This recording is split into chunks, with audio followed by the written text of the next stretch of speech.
Hello everyone, Motorcycle Geek here. This time I got quite a special bike. This Victory Judge from, I think it was 2015. It's from my dad, and he let me borrow it for one day or a weekend to ride it around and see what I think of it. I've ridden it for I think an hour right now, and I will video it for you from this point to tell you what it was, what it's like, and yeah, first let me show you a bit about the bike. So it's got this massive 1800 cc engine. It got 6 gears, and the sixth one is the overdrive, so for the highway. It got big balloon tires, one in front and almost the same in the back. And what's extra special about this version of the Victory Judge is the exhaust system. This one is stage 1, I think it was. What does it say? Victory Performance. It sounds amazing. I will let you hear it in a moment. Yeah, my dad bought this bike I think a bit more than a year ago. He saw it in the showroom. He was going to look for a total different bike, but he was in love right away, and I get it. It's a really good bike. It looks really good. It only had 1800 kilometers on it. Right now it's around 5000, so my dad's doing his best to put some mileage on the thing. Yeah, so I think we should go to the starting of the engine.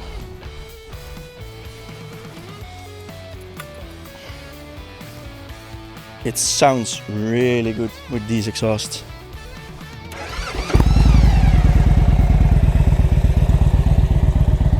I hope you can hear it a little bit with my microphone over here. I'll let you hear it with the throttle.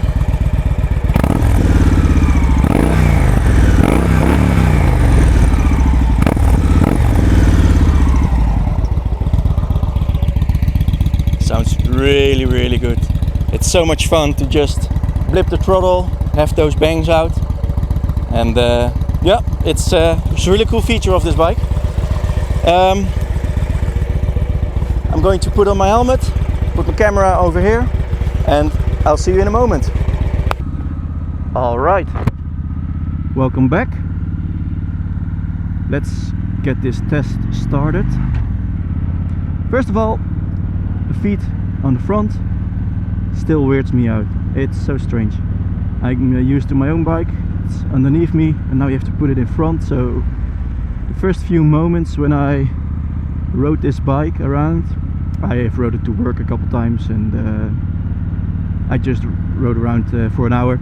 And when you are at the traffic light, then you have to remind yourself to put your feet to the front. Alright, that said, let's get to this bike. It's a huge bike. Well, I think it's quite huge. It's a heavy bike. I think it weighs around 300 kilograms, 350, and that's almost, no, it is actually, it is double my MT-07 weight, so that's a huge difference. And not only that, the engine is not really 3 times as big as the one from Yamaha. That one is 700cc, this 1800, but it's almost 3 times as much, and it's still the same amount of cylinders. So that's quite nuts when you think about it. And the power that this machine produces is also something. I don't know the exact numbers actually. I think it has around 100 horsepower and also 130 Newton meters of torque, something like that. I have to look it up. I will show it in the video somewhere. Also, something you notice when you wait for a traffic light is this bike is shaking. It vibrates like crazy. That's a big difference with my own bikes. Well, the Grom also has some tremble to it, but that makes sense because that's a 1-cylinder engine. This one is 2 cylinders. Sure, it should still rumble, but compared to my other bike, This one rumbles a lot. Yeah, it's not a bad thing, but at some point I think I didn't really notice it that much yet. But if you ride around for a long time, then your hands will become a little bit numb because of the vibrations, and that you have to keep them up here on the handlebars. About the handlebars, they are quite okay. They're not really close to you or anything. They are actually quite far from you, but because your legs are still not really 90-degree angle with your knees, but almost, I think it's 100-degree, you're not really that tucked in the bike, so you're not folded in half at your waist like you see at some weird motorcycles. Yeah, the seating position is actually quite good. It's a bit aggressive because when you sit there you feel like, yeah, let's go. I think that's a bit of a difference compared to the Fat Bob I rode beginning of last year. This bike, for the rest of it, compares a lot to that Fat Bob. Alright, let me do this. Oh, that sound is great. Okay, so the Fat Bob, 2018 Fat Bob, or 2019 it is right now, of course, compares a lot. It has the same cc amount in the engine, 1800-ish. It produces about the same power. Harley-Davidson doesn't want to tell how much horsepower it makes, but it's a lot, and it's almost the same. The styling is a bit different, as the Fat Bob has sort of a zombie killer look, and this one has a sort of a, yeah, it's not really classic look. It's still a bit modern with the lines, but this one has a bit yeah, his own look. It's minimalistic. That's what I was looking for. Okay, so this bike, as I said, is really heavy. Yeah, when do you notice that it's heavy? Well, in corners, of course. And here in the Netherlands we have something called roundabouts. You don't really have that in the US, for example. Yeah, when you go around a roundabout, because it's a big engine, you have to put it in first, actually, because second it won't really like that. And then you really have to push it around the corner. You feel like you're almost falling over, like this corner, for example. I have to go to first, really let it fall over, and don't pull the throttle too fast, because otherwise you will spin your tires. Yeah, so it's really heavy, but when you're riding it, you can really, it's nimble. I don't know how it is with other big cruisers, but it's okay. Compared to the Fat Bob, it's a bit the same. I think the Fat Bob was a bit more nimble, because it had a shorter, what do you call that, front fork angle, wheel angle, I don't know, rake, no idea, no, rake's from Formula 1. Yeah, that one you were sitting a bit more upright. This one you sit on your ass, you're folded a bit more forward, but still it gets the job done. While I was riding it, and I'm not really that much of a sporty rider, I haven't had the foot pegs touch, because those stick out quite far, as you can see perhaps, I don't know. But I haven't done that, and I don't plan to do that, because it's not my bike and I don't want to wreck it or anything.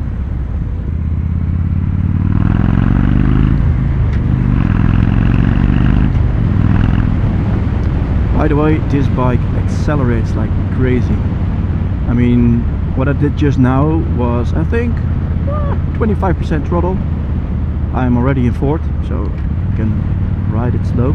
But I only did 25%, and I went to 70, 80 in a blink of an eye.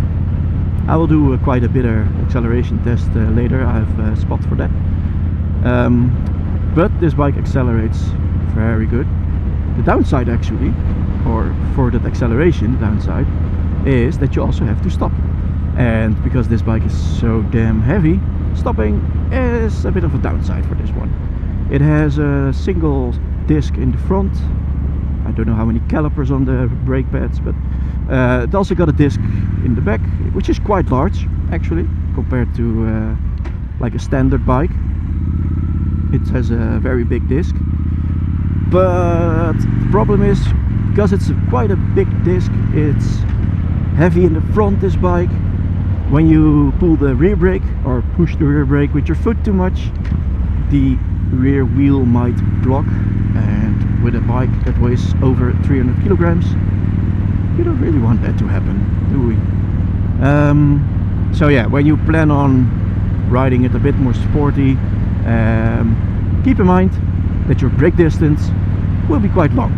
So for example, here I can see that nothing is coming, so I can push it a little bit, not doing it too much. But I know there's a, what do you call that, side street thing up ahead, so then I will slow down a bit more.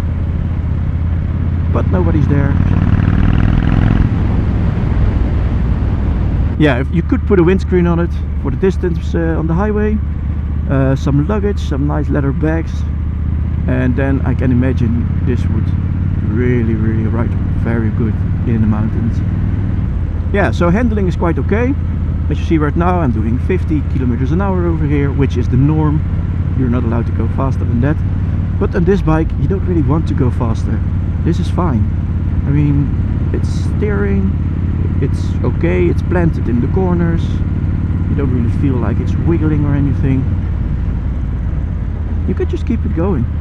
It feels like a tank or a truck going around the corner. But that's part of the experience. I mean, it's not a sports bike. It will, however, accelerate like a sports bike. When I'm riding around right now, you can still feel the engine. Where is it? I was pointing at my butt. Okay, so you can really feel the engine underneath the tank vibrating. But I mean, this is not a girl bike. This is a man bike. You shouldn't buy this when you're 20 years old and just want to buy your first motorcycle. No, you need to buy this when you're a bit older. You can handle it like a real man should. Yeah, it shakes. It shakes. I think this camera, the footage I can throw away, because I was just noticing how bad it was vibrating. I mean, these roads are not perfect, but it should be better than this. Yeah, I have image stabilization on, so I hope that one does its job. No, I quite dig this bike. I mean, it makes you feel tough. I have my leather jacket on, as you can see. I don't have really a cruiser style helmet. I don't care. Got my nice boots. You feel, oh sorry, you really feel like a man on this bike. But also you can play around like a kid, just pulling the throttle for that very nice sound.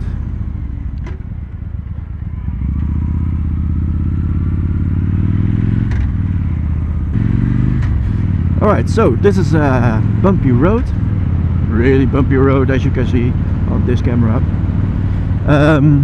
But when you sit on the bike, I mean, compared to my own motorcycle, this is quite okay. I mean, you shake around, you vibrate, of course, but it's not that much worse than my other bike.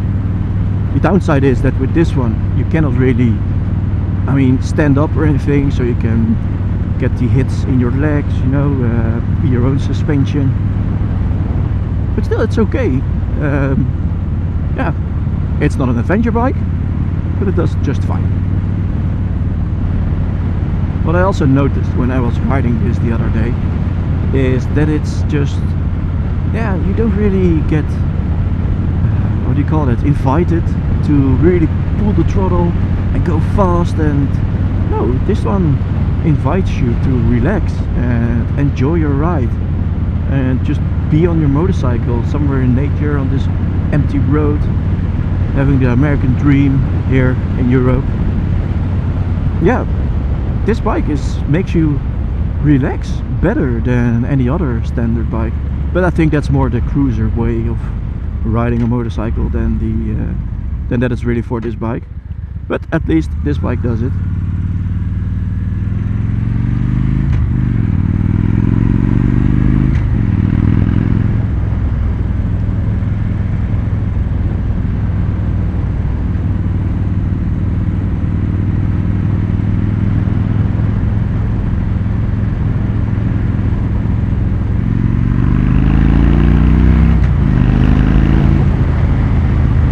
the acceleration is so nice. It's almost just instant. It feels like an electric motorcycle. That's it. I never ridden one. I want to, I plan to. I want to ride the new Zero motorcycle. But this one pulls like an electric one, actually. It's crazy. I mean, I'm in third of the 6 gears, riding 60. It still pulls like hell.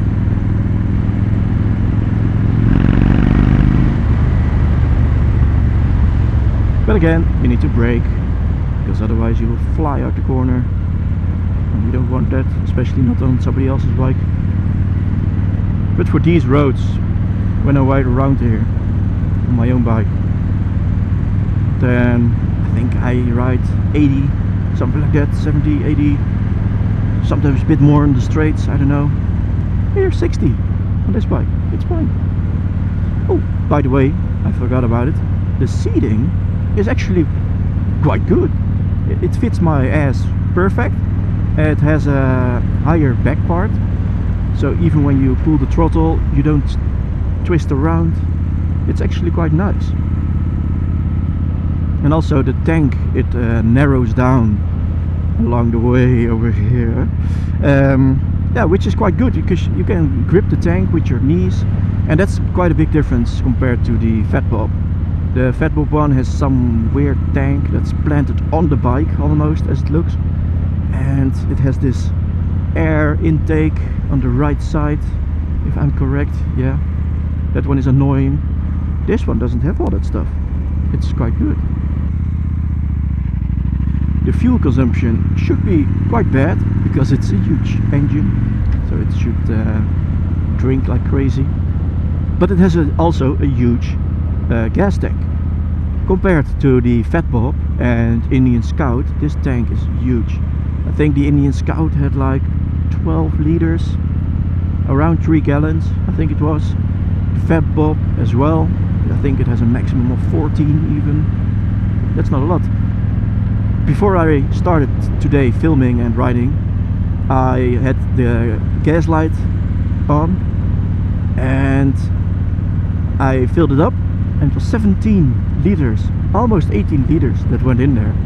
And I mean, I had some spare left, of course. When the light blinks you still have a couple liters left, so I think this bike has 20-liter tank. That's huge. I have to look it up but to be sure, but it's huge for a tank. I mean, that's bigger than most adventure bikes like the Africa Twin. Yeah, you can get the ready version with the extra tanking, but this one has a really big tank. But again, the fuel consumption should be around 10 kilometers a liter, and that's not that good. But the miles per gallon, that's amazing. I can never stop doing that. Yeah, I really like this bike. I'm still a bit too young for it, I think, for the style. I mean, I'm 25, almost 26, and my dad is over 50, so it suits him a bit better. But still, I think if you're around your 30s, you can look at Victories if you want to. Those are really nice bike. Bit comparing to the Indian Scout Bobber, which has 600cc less than this one, but it produces almost the same amount. But that one is liquid cooled, this one is air cooled. The air cooled thing does give a nice extra touch to the engine. When you turn it off, it has these ding ding that go off because it's cooling down, of course. That's really cool, because when you put it somewhere, you park it, you already turned it off, so people already noticed you when you approach them. But when you stand there and new people come in, they hear the bike ding ding and they ask them, hey, is that normal? Why did it happen? And you're going, yeah man, I got a big bike, I got a big engine, get over it. Something like that. It's expensive though. You can only buy it second hand from now, because Victory, the plug got pulled. But this one, I think when it was new, it was around the price of the Indian Scout Bobber, 17k euros in the Netherlands. And in the Netherlands we have a lot of tax on the bike, so I will try to look up the American dollar prices. But it was really expensive, and because the plug got pulled and my dad got quite lucky. Oh, I gotta fly! Oh my god! Fly in my mirror! Oh, not in my mirror. Okay, because the plug got pulled on Victory, the prices dropped second hand, because people think like, oh no, the brand doesn't exist, now I cannot get my parts and blah blah blah. Well, good news, Victory promised to have the parts for 5 years, I think, and a lot of the parts are comparable to Indian parts, because Indian and Victory have the same mother brand called Polaris. A lot of the parts should fit, I think, and otherwise there's a big aftermarket scene. Thank you very much for watching. This bike was really cool. I have to hand it back over to my dad, unfortunately. I hope you liked this video. If you did, give me a thumbs up. If you didn't, tell me why. What should I improve? And don't forget to subscribe and click the notification thingy, so when I have new videos, which I have quite soon, I'm not gonna tell you what it is, but I have some series coming up. Yeah, so you're gonna get a notification. Yeah, I am almost back in my hometown, and I hope you liked it. This bike was amazing. Don't forget to listen to the sound again, because when you buy this bike, get the exhaust upgrade. It's probably quite expensive, but it's a must. It's amazing, the sound.